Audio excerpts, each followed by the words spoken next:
ഞാൻ ജോട്ടേട്ടെന്ന് എല്ലാരും വിളിക്കുക. ചന്തയിൽ കച്ചവടാ നേന്ത്രക്കൊലയുടെ. അത് മൊത്തത്തിലും ഉണ്ട്, ചില്ലറയായിട്ടും ഉണ്ട്. പിന്നെ കൂട്ടത്തിൽ ഇത്തിരി വസ്തുവിന്റെ ഏർപ്പാടും ഉണ്ട്. ഒക്കെ കൂടി ഒരു വിധത്തിൽ അങ്ങനെ പിടിച്ചു നിൽക്കുന്നു. ഇതൊക്കെ ഞങ്ങളോട് പറയാൻ പെമ്പിള്ളാരാ ഇങ്ങനെ വേണം. ജോട്ടേട്ടന് ഇതേ സ്വഭാവാ. നേരെ വാ നേരെ പോ. ഇനിയിപ്പൊ കാര്യങ്ങൾ നേരെ രൂപ അങ്ങ് പറയാമല്ലോ. ഇവരുടെ ആങ്ങളെ രവിശങ്കർ ഈ പൊരയും പറമ്പും എനിക്ക് കച്ചവടം ചെയ്തിരിക്കുക. എഴുതിയ കരാറിന്റെ കാലാവധി ഏകദേശം തീരാറായി. പൊന്നാങ്ങളെ പറഞ്ഞാ പെങ്ങന്മാര് കേൾക്കില്ലെന്നറിയാം. അതുകൊണ്ട് നിങ്ങളുടെ തിരുമുഖം കണ്ട് സങ്കടം പറയാൻ വന്നതാ. കയ്യിലിരിക്കുന്ന കാശ് കൊടുത്ത് കടിക്കുന്ന പട്ടിയെ വാങ്ങിച്ച അവസ്ഥയിലാ ജോസേട്ടൻ. സാധാരണ കഴിക്കുന്ന പട്ടിയെ വിഷം കൊടുത്ത് കൊല്ലുക എന്റെ ഒരു രീതി. വല്ലവനൊക്കെ എഴുതി തന്ന ഏതോ കരാറിന്റെ പേര് പറഞ്ഞു ഞങ്ങൾ ഇവിടെ ഇറക്കി വിടാൻ ആരും കരുതണ്ട. അങ്ങനെ തറപ്പിച്ച് പറയണോ? പക്ഷേ ഒരു കാര്യം ഞാൻ പറഞ്ഞേക്കാം. ഇണങ്ങിയാൽ എല്ലാവർക്കും കൊള്ളാം. ഇനി അതല്ല, ഗുണ്ടേ വെച്ച് പൊന്നാങ്ങളെ തല്ലി ഒരിക്കത് പോലെ എന്റെ അടുത്ത് വന്നാണ്ടല്ലോ, കടയിൽ നേന്ത്രക്കായ തൂക്കിയിടുന്ന പോലെ തള്ളിക്കൊണ്ട് കേട്ടി തൂക്കും എല്ലാത്തിനെയും.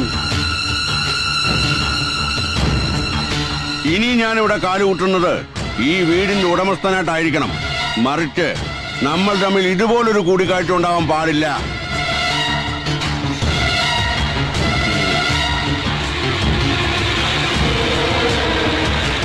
ജോസേട്ടാ,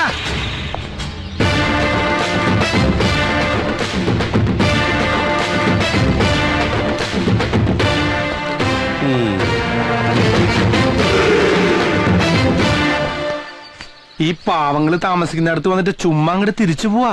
ഒരു കപ്പ് കാപ്പി കുടിച്ചിട്ട് പോവാ ജോസേട്ടാ. നീ അങ്ങനെ എനിക്ക് വേണ്ടി വെള്ളം ചൂടാക്കണ്ട. ജോസേട്ടൻ കാപ്പി കുറേ കുടിച്ചിട്ടുള്ളതാ. ഒരുമ്പട്ടിറങ്ങിയിരിക്കല്ലേ. അപ്പൊ ഇവക്കടെ പിന്നിലും നീയാണ്. പിന്നിലല്ല ജോസേട്ടാ, ഇപ്പൊ മുന്നിലാ. ഈ ജോസേന്റെ ഒരു കാര്യം ഒന്ന് പതുക്കെ പറ. ഇനി ഇത് ആരെങ്കിലും കേട്ടിട്ടാണ് ഇല്ലാത്ത കോരെന്ന് പറഞ്ഞുണ്ടാക്കാൻ. ഞാൻ നിനക്കിട്ടൊരു പണി തന്നപ്പോ നീ ഒരു 8ന്റെ പണി എനിക്കിട്ടു പണിതു. നമുക്കിട്ട് പണിയാൻ വന്നവരെ സന്തോഷിപ്പിച്ച് വിടണമെന്നാണ് മലാക്ക കോളനിന്ന് പോരുമ്പോ മൂസബായി പറഞ്ഞേക്കണേ. അച്ഛന്റെ സ്ഥാനത്ത് നിൽക്കണ മൂസബായി പറഞ്ഞ എനിക്കത് കേൾക്കാതിരിക്കാൻ പറ്റുമോ ജോസേട്ടാ?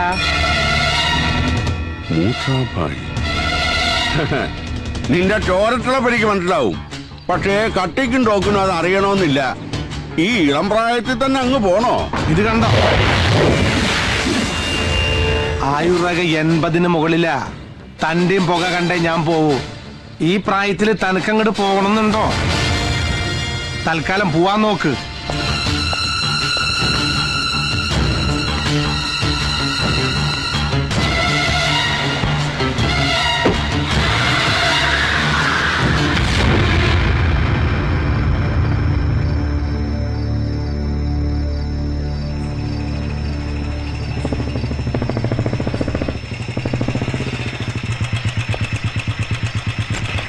പോയ കാര്യം വല്ലതും അറിഞ്ഞോ മോനെ? ഈ വീട് കൊടുക്കാമെന്ന ധാരണയിൽ നല്ലൊരു തുക ജോസേട്ടന്റെ കയ്യിൽ നിന്ന് രവിശങ്കർ അഡ്വാൻസ് വാങ്ങിയിട്ടുണ്ട്. പറഞ്ഞ കാലാവധിക്ക് മുമ്പ് വീട് രജിസ്റ്റർ ആക്കി കൊടുത്തില്ലെങ്കിൽ അയാൾ അവനെ വിടില്ല. ആഗ്രഹിക്കുന്നത് എന്തും കൈപ്പിടിയിലാക്കണമെന്ന് വാശിയുള്ളവനാ രവിശങ്കർ. ഇവരുടെ ചോരയാണെന്നൊന്നും പറഞ്ഞിട്ട് കാര്യമില്ല. വീട് വിൽക്കാൻ വേണ്ടി എന്ത് അനുക്രമം കാണിക്കാനും അവൻ മടിക്കില്ല. ഈശ്വരന് മാത്രമേ അറിയാവൂ എന്തൊക്കെയാ നടക്കാൻ പോകുന്നത്. ഞങ്ങൾക്ക് ആരാ ഉള്ളത്? അങ്ങനെയൊന്നും ചിന്തിക്കണ്ട. മനസ്സ് തുറന്ന് എന്തെങ്കിലും പറയണമെന്ന് തോന്നുമ്പോ എന്നോട് പറയാലോ. ഒരു മകനെ പോലെ കരുതിയാ മതി.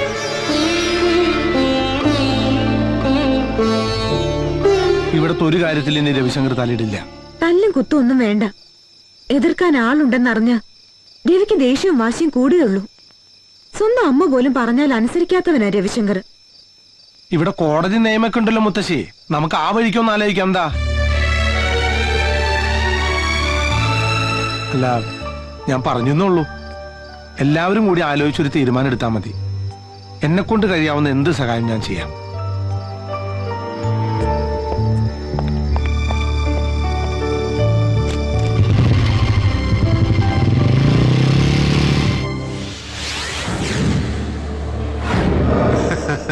ഞാൻ എത്തിയിരിക്കും.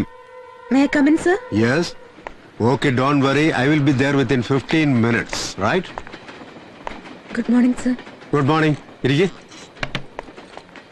Yes, പറയൂ. സർ 20 വർഷത്തിലേറെയായി എന്റെ അമ്മയ്ക്ക് അവകാശപ്പെട്ട വീട്ടിലാ ഞങ്ങൾ താമസിക്കുന്നത്. ഇപ്പൊ ആ വീട് ഒരു റിലേറ്റീവ് ഞങ്ങളുടെ സമ്മതമില്ലാതെ മറ്റാർക്കോ വിൽക്കാൻ ശ്രമിക്കുന്നു.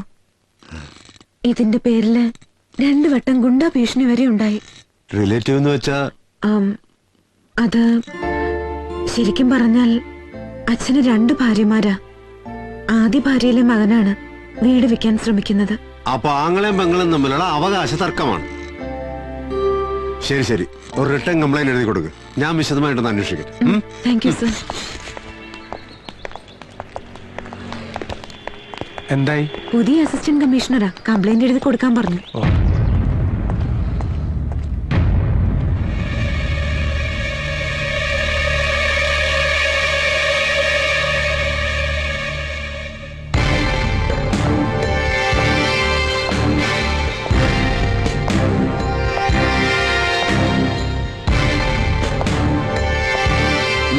നിനക്കിവിടെ എന്താ കാര്യം?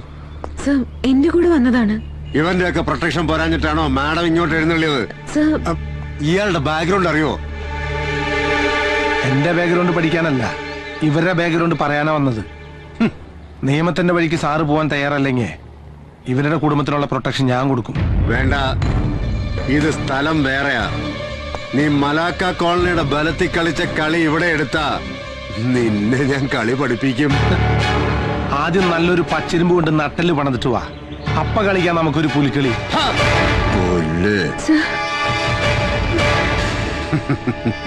ഇപ്പൊ പിടിച്ചകത്തിട്ട് നിന്റെ പ്രാണനെ ഊറ്റിയെടുത്താ പോലും ഒരു പുല്ലിനും ഈ രാമനാഥനോട് ചോദിക്കില്ലടാ. അടങ്ങി ഒതുങ്ങി ജീവിച്ച നിനക്ക് കൊള്ളാം. മലാക്ക കോളനി വന്ന് ആ പഴയ CI രാമനാഥനല്ല, ഈ സിറ്റി ഭരിക്കുന്ന അസിസ്റ്റന്റ് കമ്മീഷണർ രാമനാഥനാ പറയുന്നത്. കരുതിയിരുന്നോനെ.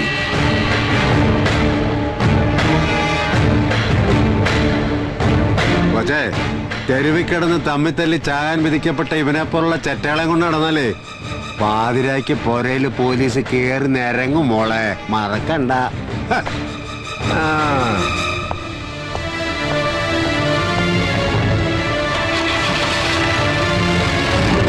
രവിശങ്കറിനെതിരെ അവള് പരാതി കൊടുക്കാൻ ഇറങ്ങിയതിന്റെ പിന്നിലെ അവനാ ആ കള്ളറാസ്കല് ശരവണൻ.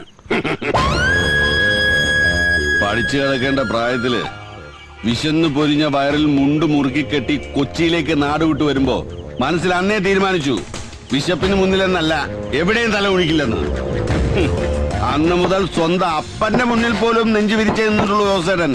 ആ എനിക്കിട്ടാ അവൻ പണിയുന്നത്. ജോസേട്ടാ, ആവേശം കൊണ്ടുള്ള എടുത്തുചാട്ടം ബുദ്ധിയല്ല. മല്ലിക പരാതി തരാൻ വന്നപ്പോ നമ്മുടെ സ്വാധീനം വെച്ച് കേസ് രജിസ്റ്റർ ചെയ്യാതെ വിട്ടത് അത്ര നിസ്സാരമായി കാണണ്ട. അവരെങ്ങാനും വല്ല പീഡനെന്നും പറഞ്ഞ് വനിതാ സെല്ലി പോയാ സംഗതി ആകെ കുളമാകും. മാർഗമല്ല, ലക്ഷ്യമാണ് പ്രധാനം. ശത്രുവിനെ മിത്രമാക്കിയില്ലെങ്കിൽ കാര്യങ്ങൾ നമ്മുടെ കൈവിട്ടു പോകും.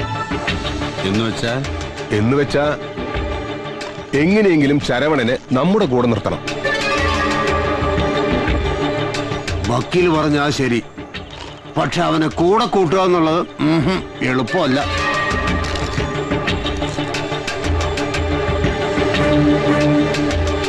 ഒരു കാലത്ത് ആളുകളെ കിടുകിടാ വിറപ്പിച്ച മൂസാഭായിയാണ് അവന്റെ തലതൊട്ടപ്പൻ. അയാള് വിചാരിച്ചാൽ മാത്രമേ.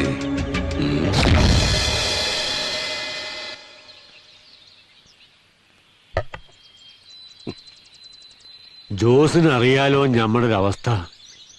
ഏതായാലും ഓൻ വരട്ടെ. തലശ്ശേരി എന്നുള്ള ബന്ധത്തില് ഈ കുട്ടി ഒരാളല്ലേ ഉള്ളൂ. ഖദീജ മയ്യത്തായപ്പോ വേറൊരു നിക്കാഹിന് പലരും നിർബന്ധിച്ച്. പക്ഷേ ഇവളുടെ കാര്യം ഓർത്തപ്പോ വേണ്ടെന്ന് വെച്ചു.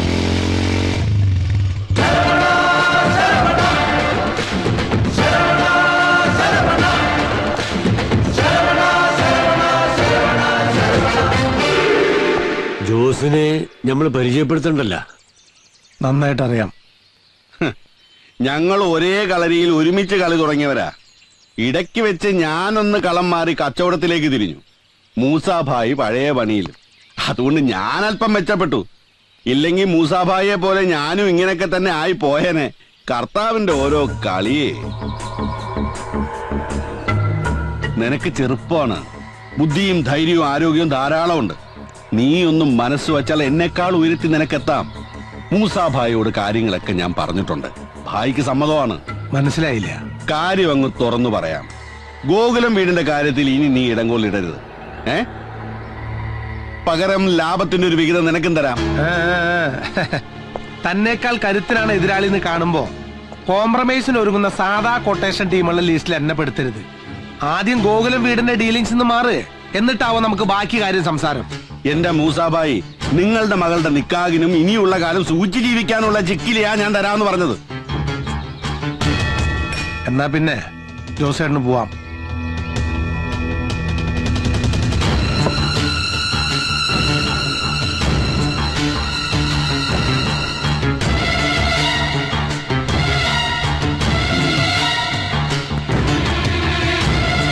മൂസാഭായി, ഇവൻ നിങ്ങളുടെ കുഴി തോണ്ടാൻ വന്നവനാ.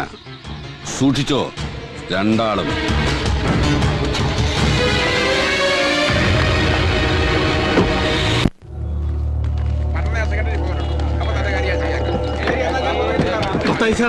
ഇവന്റെ കാര്യം ഞാൻ പറഞ്ഞല്ലോ, ശരിയാക്കാം. ഓക്കെ.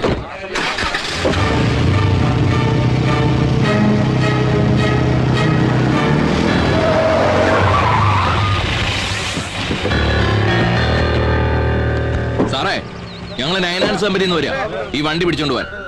പലതവണ പറഞ്ഞിട്ടും കുടിശ്ശിക അടച്ചു തീർക്കാത്തോണ്ട് വണ്ടി തിരിച്ചു പിടിക്കണമെന്നാ ഞങ്ങൾക്ക് കിട്ടിയ ഓർഡർ.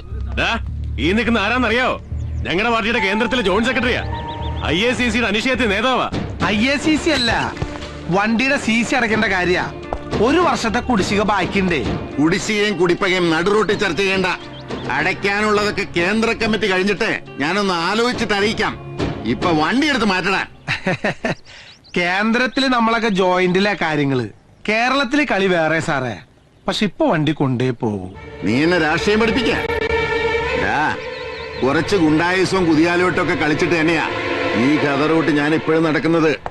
ഉജാല മുക്കി തെച്ച് വടിവാക്കി ഈ കതറുമിട്ട് മഹാത്മാഗാന്ധിയുടെ ക്വാളിറ്റി പറഞ്ഞ് കോളീസിൽ പാഞ്ഞടക്കുന്ന രാഷ്ട്രീയ നേതാവിന്റെ അടവ് നയം ഇവിടുത്തെ നാട്ടുകാർക്ക് നന്നായിട്ട് അറിയാം. പക്ഷേ എടുത്ത വണ്ടിയുടെ അടവ് തിരിച്ചടച്ചില്ലെങ്കിൽ ഞങ്ങള് CC-കാരുടെ അടവ് നയം സാറിനെ അറിയിക്കേണ്ടി വരും. ജോയിന്റ് സെക്രട്ടറി ആണെന്ന് നോക്കൊന്നുമില്ല, അടിച്ച് ജോയിന്റ് ഇളക്കി കളയും ഞാൻ. നീ എന്ത് ചെയ്യുന്നാടാ?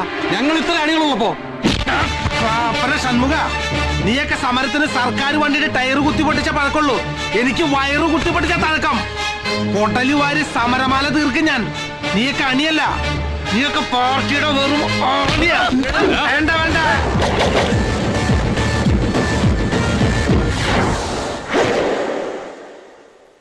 XMLA KK മത്തായുടെ വണ്ടിയുടെ താക്കോൽ. MD കാണണമെന്ന് പറഞ്ഞ് കുറച്ചേറെ വെയിറ്റ് ചെയ്യുന്നു.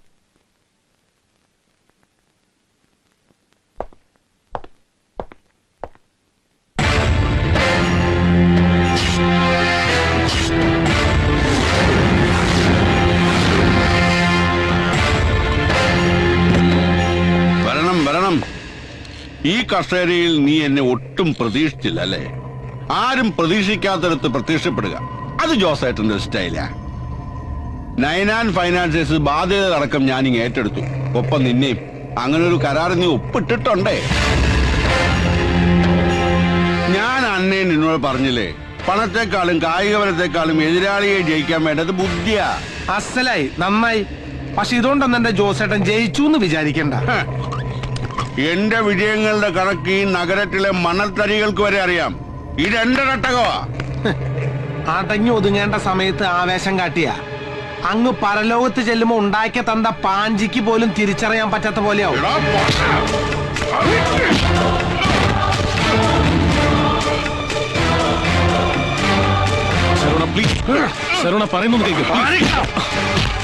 നിന്റെ മൂസാക്കയുടെ പ്രായമുള്ളതുകൊണ്ട് മാത്രം നിന്നെ ഞാൻ വെറുതെ വിടണേ. ഇനിയെങ്ങാനും നീ എനിക്കിട്ട് പണിയാൻ വന്ന സാക്ഷാൽ പഴനിമുരുകനാണ് സത്യം. നിന്നെ ഞാൻ നിർത്തി കത്തിക്കും കേട്ടാ.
ഒന്ന് റെസ്റ്റ് ചെയ്തതിനു ശേഷം ഡിസ്ചാർജ് ചെയ്യാം. ഓ പോലീസ് കംപ്ലൈന്റ് വേണ്ട സാർ.